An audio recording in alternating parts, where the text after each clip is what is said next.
आज का video lecture का जो टॉपिक है वो है अतिरिक्तवाद का वर्जन। मेन टॉपिक हमारा जो चल रहा है वह है प्रारंभिक आपत्ति।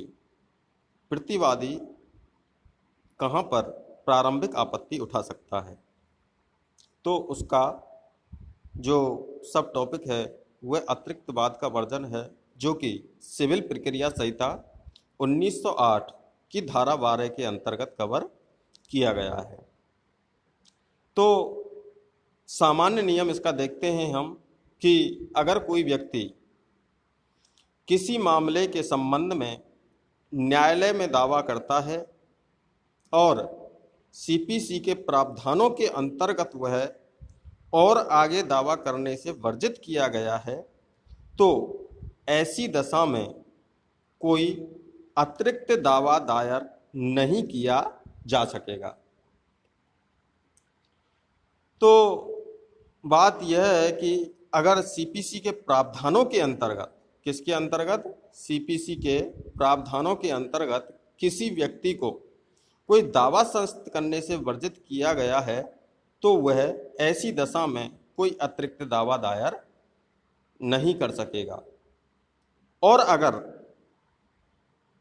ऐसा दावा दायर किया जाता है तो प्रतिवादी ऐसे मामले में क्या कर सकता है, प्रारंभिक आपत्ति कर सकता है।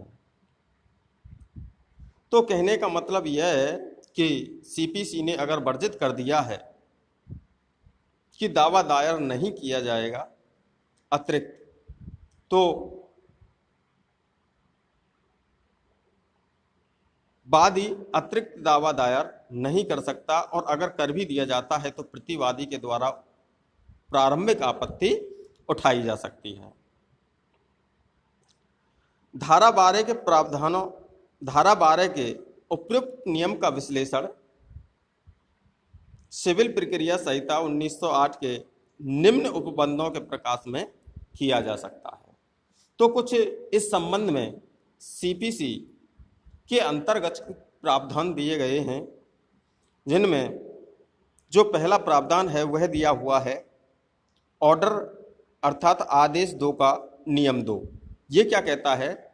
ये कहता है कि वादी को अपने वाद पत्र में वे सब अनुतोष मांग लेने चाहिए जिनको पाने का वह क्या है, हकदार है। यदि वह अपने दावे में कोई अनुतोष जिसे मांगने का हक उसे है और वह नहीं मांगता है, उसे छोड़ दिया गया है या त्याग दिया गया माना जाएगा, और ऐसे वाद हेतु के विषय में वह पृथक दावा नहीं कर सकता। तो कहने का मतलब यह है कि वादी को जो भी अनुतोष मांगने होते हैं वो अपने वाद पत्र में मांग सकता है। अगर उसने कोई भी अनुतोष को छोड़ दिया है तो यह माना जाएगा कि उसने अपने उस अधिकार का क्या कर दिया है, त्याग कर दिया है, और वह उस संबंध में पृथक दावा बाद में नहीं कर सकता। इसी के संबंध में आदेश 2 ये कहता है कि किसी दावे में 2 या अधिक वाद हेतु कारणों को जोड़ा जाता है। किसको जोड़ा जाता है? 2 या अधिक वाद हेतु को जोड़ा जाता है या सम्मिलित किया जाता है। ठीक इसी तरह से किसी मामले को न्यायालय के क्षेत्राधिकार के भीतर लाने के लिए किसी वाद हेतु या उसके किसी भाग को छोड़ा भी जा सकता है, लेकिन ऐसे छोड़े गए वाद हेतु के बारे में अथवा किसी भाग के बारे में अलग से दावा दायर नहीं किया जा सकेगा। इसी से संबंधित सिविल प्रक्रिया संहिता 1908 के अंतर्गत एक आदेश दिया हुआ है, आदेश 23। आदेश 23 ये कहता है कि यदि किसी वादी अपने दावे को या दावे के किसी भाग को न्यायालय की इजाजत से वापस लेता है, क्या लेता है? कोई भी वादी न्यायालय की इजाजत से किसी दावे को या उसके किसी भाग को न्यायालय की इजाजत से क्या लेता है, वापस लेता है, तो ऐसी दशा में उसी वाद हेतु पर वह दूसरा दावा कर सकेगा। लेकिन यदि उसने न्यायालय की इजाजत के बिना, किसके बिना? न्यायालय की इजाजत के बिना ऐसा किया हो तो जब तक कोई विशेष कारण न हो और ऐसे कारण से न्यायालय संतुष्ट न हो तब तक उसी वाद हेतु के आधार पर दूसरा दावा नहीं किया जा सकेगा। इन्हीं से रिलेटिव जो और उपबंध दिए गए हैं सीपीसी के अंतर्गत अतिरिक्त वाद के वर्जन से संबंधित, वो दिया गया है आदेश 22, उसका जो नियम है नियम 9। इसमें है वाद का उपशमन। तो किसी वाद का अगर उपशमन हो गया है तो उसके संबंध में भी दूसरा दावा दायर नहीं किया जा सकता। इसी से रिलेटिव जो टॉपिक है वह है आदेश 9 का नियम 9। चूक के कारण अगर कोई भी भाग छूट गया है तो उसके संबंध में भी दावा दायर नहीं किया जा सकता। अब जो दूसरा टॉपिक है, सब टॉपिक, वो है विदेशी न्यायालय का निर्णय। यह जो टॉपिक है वो कवर किया गया है सिविल प्रक्रिया संहिता 1908 की धारा 13 और 14 के अंतर्गत। तो इसके संबंध में हम जानते हैं कि प्रतिवादी के द्वारा प्रारंभिक आपत्ति की जा सकती है कि पक्षकारों के मध्य उस मामले का विनिश्चय किसी विदेशी न्यायालय के द्वारा किया जा सकता है। तो अगर किसी भी मामले में विदेशी न्यायालय के द्वारा उस मामले का विनिश्चय किया गया है तो उस संबंध में प्रतिवादी ये प्रारंभिक आपत्ति उठा सकता है कि जो मामला है वो विदेशी न्यायालय के द्वारा विनिश्चय कर दिया गया है। तो अब हम देखते हैं कि विदेशी न्यायालय का क्या अर्थ है। ये विदेशी न्यायालय की जो डेफिनेशन दी गई है वो दी गई है सिविल प्रक्रिया संहिता 1908 की धारा 2 क्लॉज 5 में।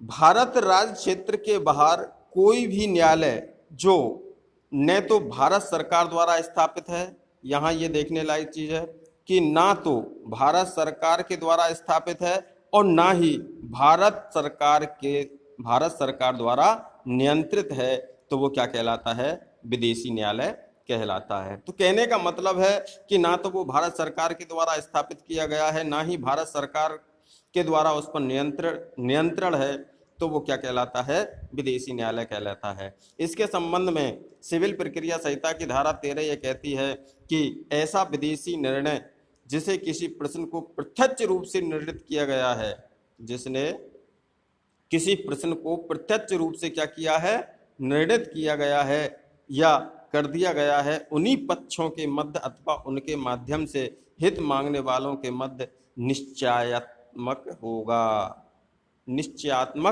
होगा।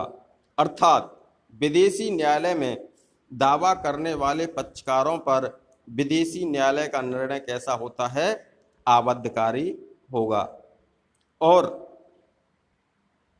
उस विषय पर ऐसे पक्षकार भारतीय न्यायालय में दावा नहीं कर सकेंगे। तो कहने का मतलब है कि किसी भी विदेशी न्यायालय के द्वारा किसी भी मामले में अगर कोई डिसीजन दिया गया है तो वो उन पक्षकारों पर आबद्ध कर होता है और दोबारा उसके संबंध में भारतीय न्यायालय में दावा दायर नहीं किया जा सकता।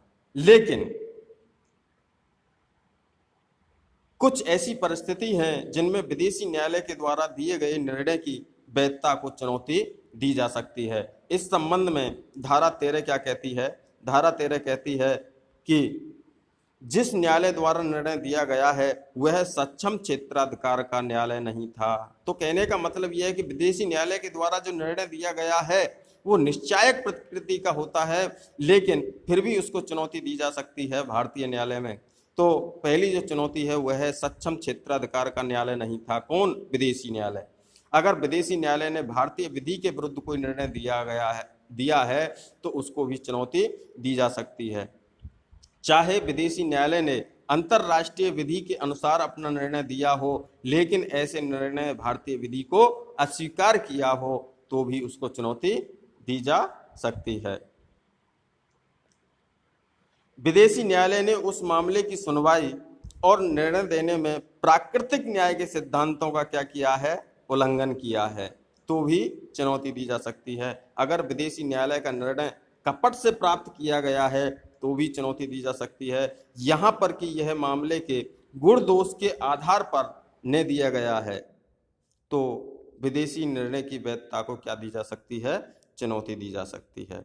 अब विदेशी जो निर्णय होता है उसकी अवधारणा के संबंध में सिविल प्रक्रिया संहिता 1908 के अंतर्गत यह बताया गया है कि संहिता की धारा 14, कौन सी धारा 14, विदेशी निर्णय की अवधारणा के बारे में क्या करती है, प्रावधान करती है। इसमें यह व्यवस्था व्याख्या की गई है कि यदि किसी भारतीय न्यायालय में किसी विदेशी निर्णय की प्रमाणित प्रति प्रस्तुत की जाए तो उसके सही होने की अवधारणा की जाएगी। क्या की जाएगी? अगर कोई भी न्यायालय है, विदेशी न्यायालय है जिसने निर्णय दिया है और उसकी अगर कॉपी भारतीय न्यायालय में प्रमाणित प्रतिलिपि अगर पेश की जाती है तो न्यायालय उसको सही होने की अवधारणा करेगा।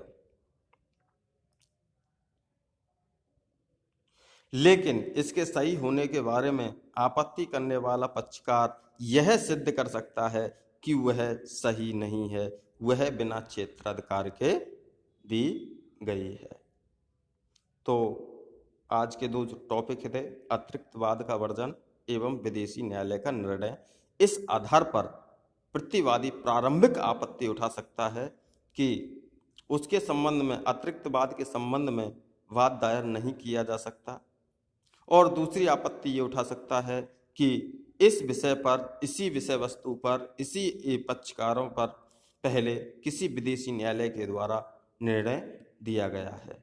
Thank you.